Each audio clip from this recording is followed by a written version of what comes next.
There's a magazine entitled Art, the Scenic Route. You want to read it? Yes. Art, the Scenic Route.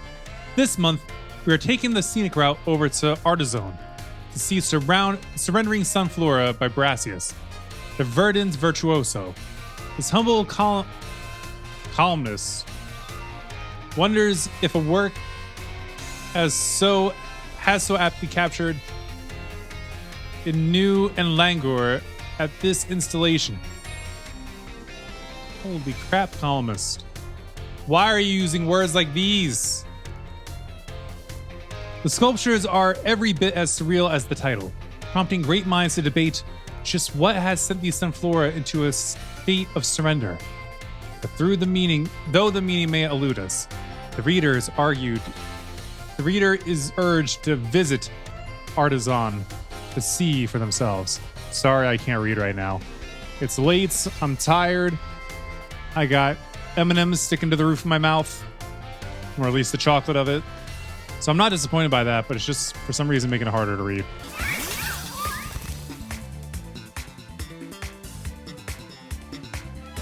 Why is that one's wig different? Everything else looks the same except for the hair.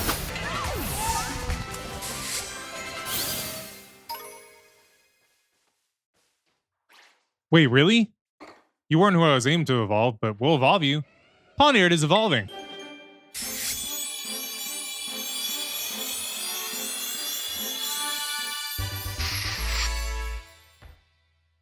Congratulations. Your Pawniard evolved into B-Sharp. Now we gotta work on evolving it again. B-Sharp, the Sword Blade Pokemon. Dark Steel type, height 5'3", weight 154.3 pounds. This Pokemon commands a group of several Pawniard. Groups that are defeated in territorial disputes are absorbed by the winning side. I believe that's also part of how you evolve it. It left. I wanted to see what was up with its hairpiece. Orange hair. I feel like it's just a different gender has different hair color. It changed back. Why are they coming up orange? Whoa, buddy. Yo, Pikachu's swimming. He's actually swimming. It's impressive. Okay, a friendship checker does exist. Here we go, friendship checker. Hi. You know, as you spend time with your Pokemon, they'll grow friendlier towards you. Can I see how friendly you are with your Pokemon? Yes. Which Pokemon can I have a look at? Go with the level 52 happening.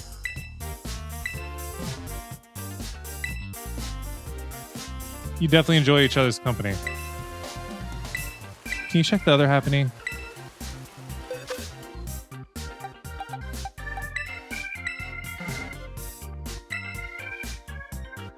They're at about the same... Okay. Frickin'. At least it's strong enough to handle its own on the first route. It may sound like I'm being sarcastic, but this thing literally doesn't have attacking power. I really think the Spry Fort is glitched out over here. Hi guys, did I miss the party? They seem tired. All right, let's take some biology. Hello, hello. I hope everyone's ready to learn some new things today. But before we get going, do you all remember the final question on our midterm exam? Well, Director Cliville found out about it somehow, and I got yelled at. Whoops. Why would you share that with the class? Apparently, he could tell I was hiding something just by looking at me. He must have noticed all the color flush right out of my face. He must have noticed all the color flush out of my face. From what? When he caught you? What? I don't understand why he's telling all of us this right now. Speaking of color, today I'd like to teach you all about the colors as they pertain to Pokemon. Some Pokemon have slightly different coloration or patterns on their bodies based on their gender or individual differences. In very rare cases, a Pokemon may have wildly different coloration compared to others of the same species. And some of them look exactly the same even if it is different. It's just the slightest tinge different. And those ones suck. We call these specimens a shiny Pokemon. It is quite rare to cross paths with one. I crossed 4 for the previous episode. And I have not seen one since. I've been playing this for quite a few hours since. I have not seen another one since. So it's disappointing. I'm glad that I got the 4 that I got, but holy crap, why do you have to cram it all into one episode and then that be it? Does anyone know what the likelihood of finding a shiny Pokemon is? It's 1 in 4,000. Wow, that's right. You may have the makings of a Pokemon professor, MC. I've just been around for a long time. It's actually like 4,086, I believe, or something like that. I knew 400 was going to be way too low, so obviously, based on what you gave us, it had to be the 4,000. Shiny Pokemon appear at a rate of 1 in 4,000. Isn't that amazing? Considering last episode, it was very amazing. The probability of encountering one in the wild is the same as hatching one from an egg, too. The eggs from a pair of Pokemon raised around different languages are a special case. There is a higher than average chance that a shiny Pokemon will hatch from these eggs, but we haven't been able to figure out why that is just yet. I've also heard rumors of a charm that increases the likelihood of your finding shiny Pokemon when you have it in your bag. Can you believe that? Yeah, I got it at the end of the Pokemon Sword. This claim can't be scientifically verified, but it sure would be fun if it were true. It's true. Cuts it by like half, I think. Whoops, there's the bell. That's all for today. Thank you for your attention. You really didn't give us much to work with there. Director's office. Why we gotta talk to Clavel? Thank you for the visit, Master MC. A good friend of mine has been telling me of your recent exploits. A friend? Are you sure it's not yourself? You mean Clive? Haha, I'll leave their identity to your imagination. It's Clive, who's you. So, we'll leave it at that, I guess, yeah. But now, lest I forget, there is another matter I would very much like your opinion on. Which is, do you know what manner of gentleman's hairstyle is considered cool, as it were, among the youth these days? Definitely not a pompadour, even if it wasn't giant. Long locks, bowl cut, 2 blocks cut, short styles. Oh, is that so? Suppose I have indeed seen some of the Academy's male students sporting such a style. Could it be, then, that the pompadour has already had its day in the sun? I'm trying to think, other than like JoJo from JoJo's Bizarre Adventure, where are some good pompadours seen in anime? I haven't really seen any in real life. Well, got Kuwabara from Yu Yu Hakusho. I can't think of any others right now. There's plenty of them. I just can't think of them right now. Perhaps I ought to consider a change of wig. Are you saying that you're bald? Ah, that is to say, never mind. Thank you for your insight, Master MC. It was most enlightening. Oh, he's talking about wigs for Clive. Because Clive is out here rocking the pompadour. You feel trusted by Director Clavel. Clavel. Where's the emphasis? Time for math. Hello, everyone. Let's have a fun class today. Did you make sure to review your last class material in order to stay sharp? No. I know it was a little difficult with all the talk of multiplication percentages and the like. Not really. But today, we'll be talking about percentages again to learn about probability. Oh, you mean like the 33% chance there is of a one-hit KO move landing? That may sound like we're going to have another difficult class, but did you know that all of you already deal with probability on a regular basis? Yes. What is the probability of something happening when you do something? Like, what is the percentage that it's going to happen as a response? Also, there's gambling. That's the most, like, visually apparent version of it. But let's keep going with what you're saying. Pokemon moves generally have a property called accuracy, which determines the probability that they will hit. Yes. The accuracy of tackle is 100 or 100%. So if you were to use tackle 100 times, you can expect it will hit all 100 times. Not necessarily, even if you don't take lowering accuracy into account. There is still a time or two where it can miss. The move Hypnosis, which puts opponents to sleep, has an accuracy of 60 or 60%. Yeah, right, it's like 20. Don't lie to me. That means you could expect to hit it 60 times out of 100 uses. To put that another way, out of 100 uses, you could expect it to miss 40 times. Yes, that's what it means. Many of the truly powerful moves often tend to have low accuracy. When you're deciding whether to go slow and steady with moves that are sure to hit, or hard and fast with strong but less accurate moves, you're already studying probability. No, you're gambling with probability. You're not studying it. Let me see here. Perhaps Surf and Hydro Pump would be a good examples for this discussion. Surf has a power of 90, its accuracy is 100, meaning you can expect it to hit every time. Hydro Pump's accuracy is only 80, but when it hits, its power is 110. So between Surf and Hydro Pump, which move would you want to use yourselves? Depends on the situation. Oh my, I see you're always considering various possibilities, MC. Well, if I need to hit it hard, but it's okay if I take a little bit of damage, Hydro Pump. If it's gonna take some wearing down, probably Surf. I may have made it sound like there was a correct answer here, but there's not. Exactly, there's not. You're free to use any moves you wish. Factors like PP or number of targets hit may make some moves more suited for certain situations.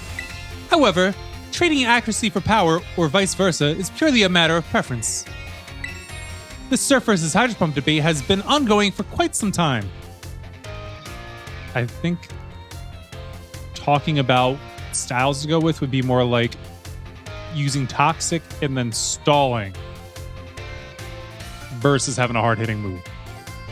I like hard-hitting moves. Other people like to stall. I feel like it takes too much time.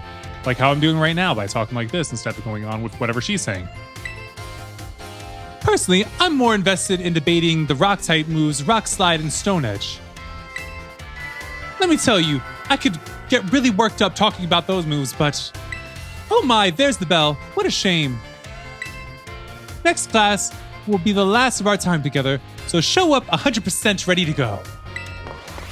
Ha ha ha ha ha ha ha ha ha. All right, time for history class. You know, I wouldn't mind learning more about the history of those items that the Emperor had gotten that were actually Pokemon that have been sealed away, and we've seen one of them.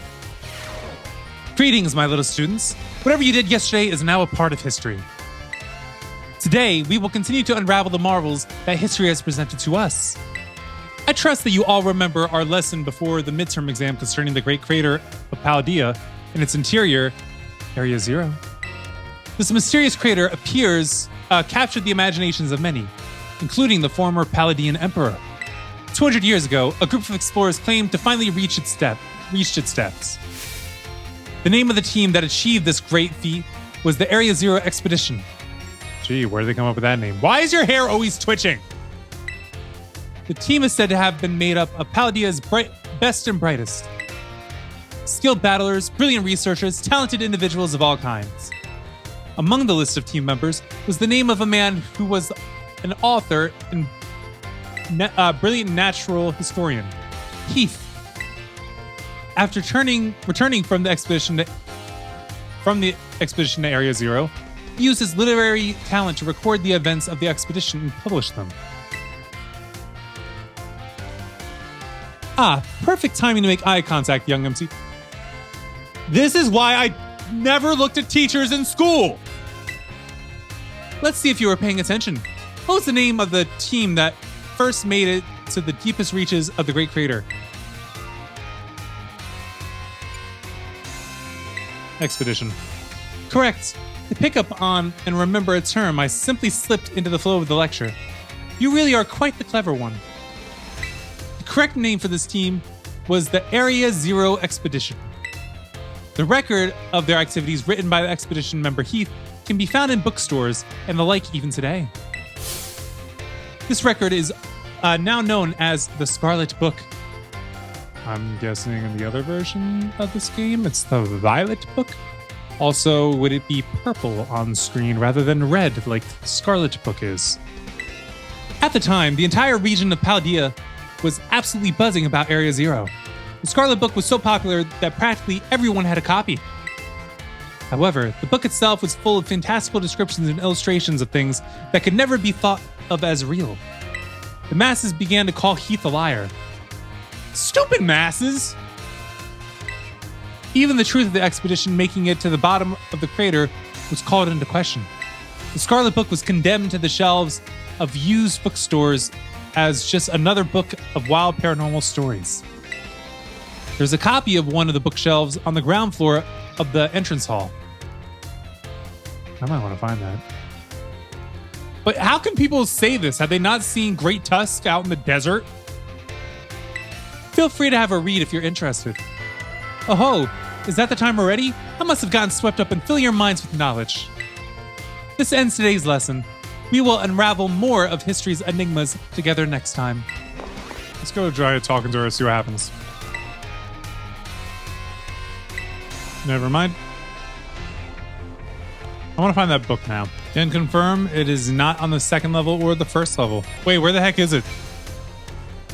She said it was here, but I checked every book title and it's not here.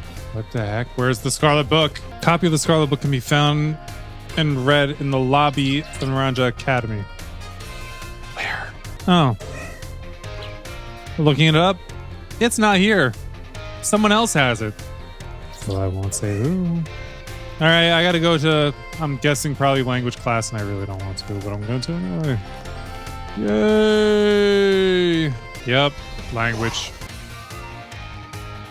My dear friends, how are you all today? I hope you are doing marvelously well. It's time for another one of Salvatore's language lessons. Es vos pres. Are you ready? I would expect no less from my excellent friends. Even your replies to my questions are excellent. Adajorhi. I guess. Today, we will once again be focusing on listening. Baye, go for it, my assistant Pikachu. Hi, Pikachu. As you may remember from our last class, the same Pokemon's cries may sound different depending on what it wants to say. Today, that is, we will be learning more about the language used by Pokemon. Je te prie, if you would be so kind, Pikachu. That sounds a little bleak, doesn't it? Its voice seemed a little lower pitched too. What emotion do you suppose Pikachu was trying to convey just now?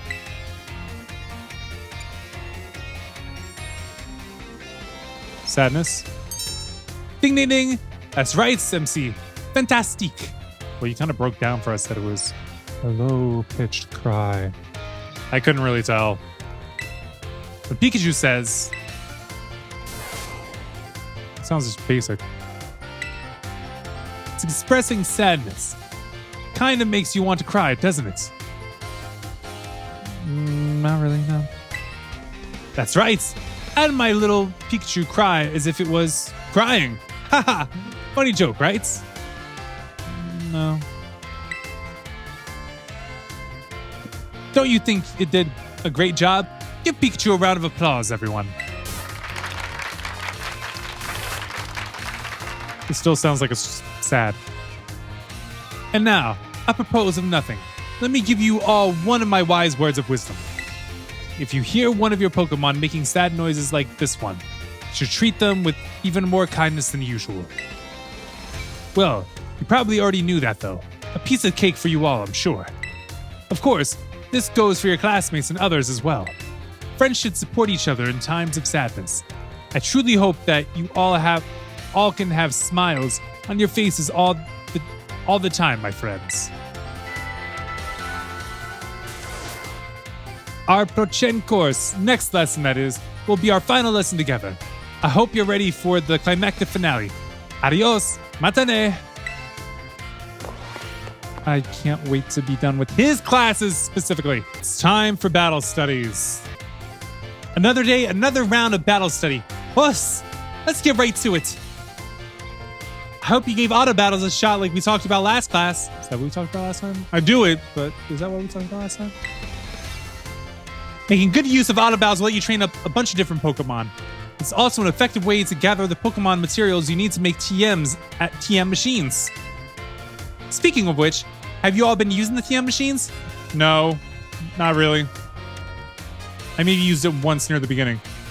I sure hope so, because it's pop quiz time. To create TMs, you need Pokemon materials and one other thing.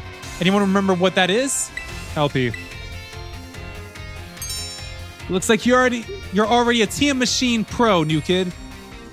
Come on, stop calling me new kid. I've been here for 5 out of 6 lessons. Also, they tell you this in the beginning.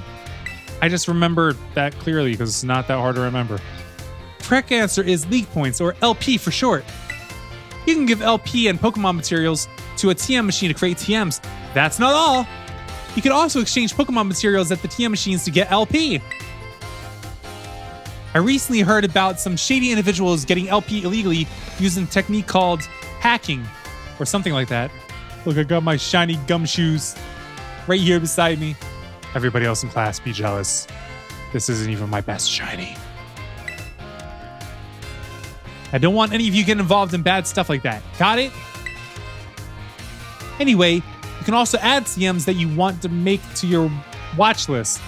This will let you keep an eye on the materials you need to gather. In conclusion, in order to make TMs, you need Pokemon materials. And if you want to get a hold of lots of materials, you'll have to battle all kinds of Pokemon. Oh man, I was just about to suggest we do some hands-on practice to really drive the point home, but I guess we're never gonna have the time. Class is over for now. Take care, you little rascals. Wait, she wanted us to have hands-on experience, so she has a TM machine ready for everyone in the class to make TMs?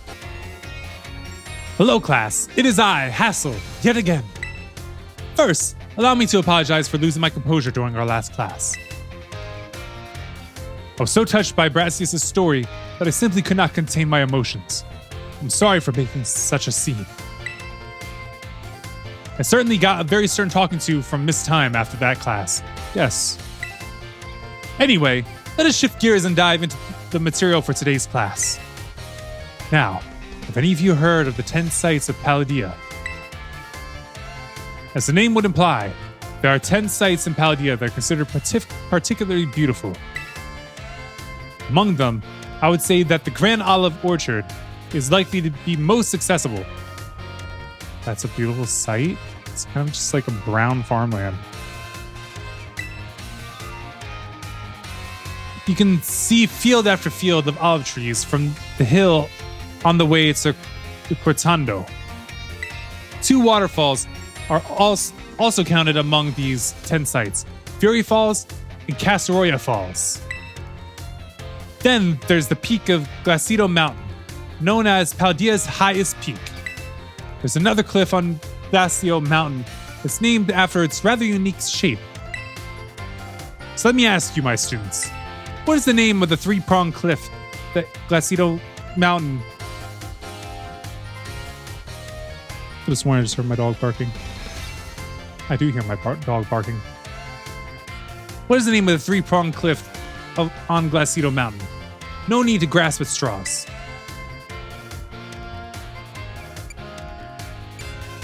Frickin' I don't know. Grasp? Exactly. It looks like a hand taking hold of something, doesn't it, MC? I don't know. The 3-pronged cliff of Glacido Mountain is in fact known as Glacido's Grasp. Though its shape is far too stubby to be that of a human hand, I imagine someone thought it looked like a Pokemon hand grabbing something. There's also the mountains in Area 3 of the East Province, where you can get a good look at Lavincia. It's particularly gorgeous at night. In fact, the view is so brilliant it is known as Million-Volt Skyline. I hear it's quite the hot spot for dates, and deservedly so for having such a romantic view.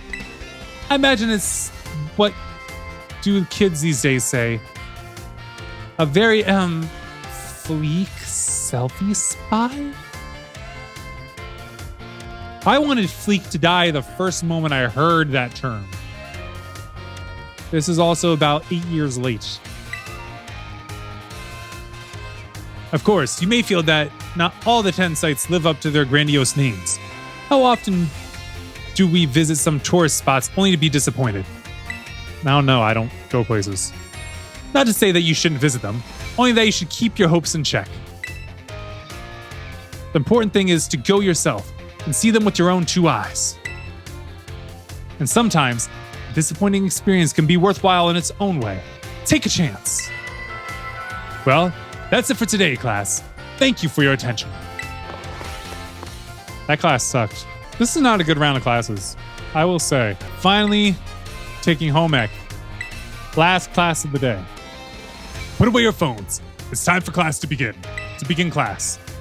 While you're out performing field work with one of your Pokemon walking alongside you, have you ever noticed changes in its coloration? Due to shading, yes. Now, I don't mean that it suddenly becomes a shiny Pokemon, or any nonsense like that. I'm speaking of it becoming filthy! Pokemon battle. They get hurt by moves used against them. They get battered by wind and rain. They get covered in sand and mud. They get, in a word, filthy. I have seen many a trainer walking about with their adorable little Pokemon without a dress. I need to go see what's up with my dog. She wants that part. I'm back. Essentially, neighbors were walking around outside and she didn't like that. Now she's down here with me. All right. I've seen many a trainer walking about with their adorable little Pokemon without addressing the issue. It's deplorable. Sorry. Let me ask this question of someone who I am sure would not tolerate such shameful conduct. Uh-oh. Ah, yes. Master MC, don't put me on the spot. What should you do if your Pokemon is dirty? Clean it up. Perfectly correct. I knew I could count on you to provide me with such an answer. What other answer was there really? The other answers were do nothing and pat it on the head. Your Pokemon are dirty. Clean them. This is, of course, simply common sense. While you're having a picnic, you can approach the Pokemon on your team and perform a variety of actions. One such is putting them through what I would like to call the Pokemon wash. In other words, you're able to clean them up. You start by getting your sponge lathered up with soapy bubbles as you gently and carefully scrub your Pokemon. Once your Pokemon is nice and covered in soapy bubbles, the bubbles will encapsulate the filth. Then you simply wash it away with a spray of water. This will get your Pokemon clean and shining, bright as a Terrajewel.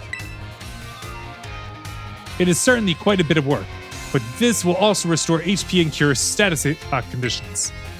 However, some Pokemon may have parts of their bodies that they don't want scrubbed, or that they would rather not get wet. Be sure to keep this in mind when cleaning your Pokemon. Now, the most important point that I must mention is that some Pokemon like to be dirty.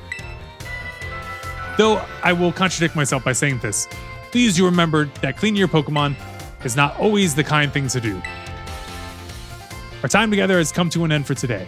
I bid you all farewell. So do I clean them or what? There is a magazine entitled Culture. It's the June issue. Do you want to read it? Yeah, sure. An article caught your eye. A Culture. Enigmas of Paldea, file number 6. Brute Bonnet. Among Us meets dinosaur?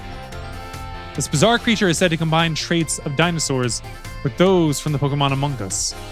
It's named after a fierce mushroom creature of matching description that appears in the renowned Scarlet book. Brunette Bonnet certainly resembles Among Us, though with its own unique twists, its gigantic stature, and seemingly low intelligence combined to make it a savage, powerful fighter. Well, all in all, for today's half episode, I didn't like it. So, yeah, I feel like this is unproductive. That's going to be it for this one. Thanks so much for watching, and until next time, deuces. So I wrote it in the rhyme. The Reverend Doctor got an AK, wet working. The roaches get the race spray. My weak rhyme, my body, your best verses on game day. I touch the crowns of self-entitled kings. You leave the heat like LeBron when I melt your idols' vital things. This is Malcolm and Martin, Million Man March in Sparta, mixed with a legion of angels surrounding sons and daughters. Simon Peter with a desert eagle, waving it at Caesar. So if I was you, I probably wouldn't mention me either.